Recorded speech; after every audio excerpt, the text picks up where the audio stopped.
Gujarat police દ્વારા હાથ ધરાયેલા ઓપરેશન મ્યુલ હન્ટ અંતર્ગત ભરૂચ જિલ્લાની પાલેજ પોલીસે મોટી કાર્યવાહી કરી છે. પોલીસે 48.54 લાખની સાયબર ઠગાઈ કેસમાં સંડોવાયેલા 2 આરોપીને ઝડપી પાડ્યા છે. આ આરોપી મ્યુલ બેંક એકાઉન્ટનો ઉપયોગ કરીને દેશના વિવિધ રાજ્યોમાં સાયબર ફ્રોડ કરતી ગેંગનો ભાગ હતા.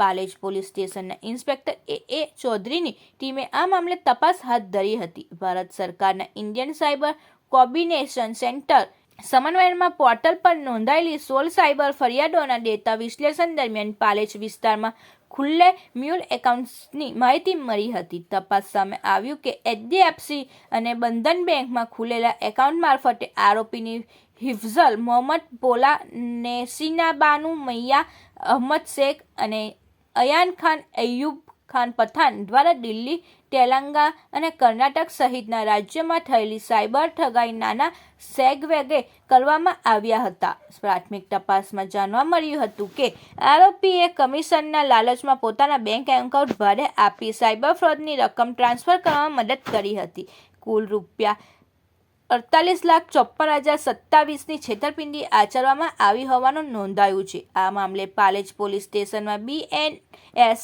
કલમો હેઠળ ગુનો નોંધી વધુ તપાસ હાથ ધરવામાં આવી છે. પોલીસે વોન્ટેડ આરોપી અયાન ખાન અય્યુબ ખાન પઠાણને પકડવા માટે પણ કાર્યવાહી શરૂ કરી છે.